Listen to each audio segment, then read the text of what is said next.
इजाज़ मुझे कुछ टिप्स भी दो, माशाल्लाह तुम्हारे भी 2 बच्चे हैं, ये और बात है कि छुपा के रखा हुआ है उनको।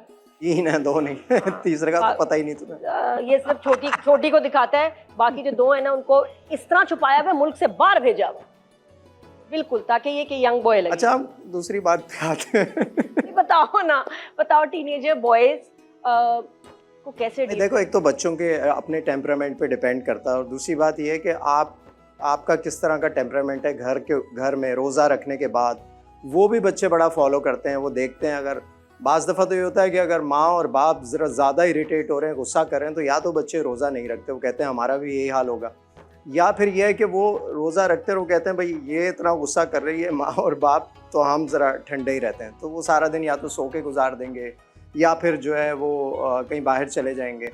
लेकिन बच्चों को ये हमें सिखाना चाहिए कि रोज़ा रखा है तो फिर प्रॉपर इबादत भी करें, नमाज़ें सारी पढ़ें।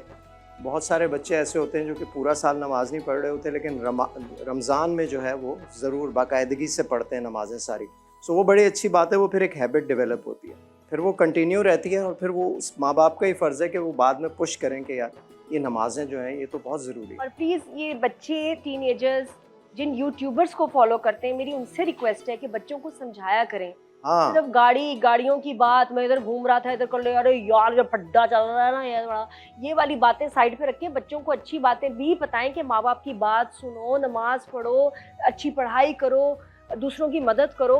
कितने इनके फॉलोअर्स हैं और इनके कंटेंट में कोई अच्छी बात नहीं होती। मैं अपने बच्चों को जो है ना ये हमेशा बोलता हूँ कि चैरिटी जो है ना वो ज़िंदगी में हमेशा बहुत ज़रूरी है। कोई अगर ज़रूरतमंद आता है तो मुझे यूँ लगता है कि अल्लाह ताला ने आपके पास भेजा है उसे, तो आप उसकी मदद ज़रूर करें। किसी भी तरह से, कोई भी सोर्स से कोई आपके पास मैसेज आता है कि इसको ज़रूरत है, तो ये बच्चों को प्रैक्टिस करवानी चाहिए, उनके हाथ से आप चैरिटी करवाएं ताकि उनकी हैबिट बने। इसका एक दोस्त है ना, मैंने उससे पूछा बेटा क्या हुआ स्कूल नहीं गए? मामा मेरी बीमार है तो मैं अपनी मम्मी का ख्याल रख रहा था। मैंने कहा हाँ, क्या बच्चे, देखो ज़रा माँ का ख्याल कर रहा है, 1 दिन हुआ 2 दिन हुआ। तो मैंने कहा अज़ान तुम उसकी तरह बनो, और उसी की एज का है, 15-16 साल का। अब अज़ान मुझे बता रहे हैं, मैंने कहा बेटा वो आपका फ्रेंड कहाँ है? कहता है उसका निकाह है, उसकी शादी हो। यार मम्मी आपने कहा तो उसकी तरह बनो, उसकी तो शादी हो रही है। मम्मी मैं डांस करूंगा। मैं कहा हाय बेटा इतनी यंग एज में उसकी शादी। पेलकन में हमारा दूसरा यंग रिश्ता है, वो बच्चे याद है वो वाले, वो बच्चा भी उधर है।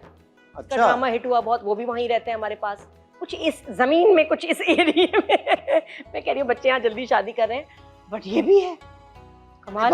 वो फैमिलीज में होता है कि वो जल्दी कर देते हैं। बिजनेस फैमिलीज जो होती हैं वो कहते हैं साथ साथ कारोबार भी चलता रहेगा, और बच्चे जो है वो किसी गलत कंपनी में ना पड़े। आजकल ये भी माँ बाप का एक कंसर्न होता है। देखिए Ramzan special show life green है आज शाम 5 बजे सिर्फ ग्रीन एंटरटेनमेंट पर।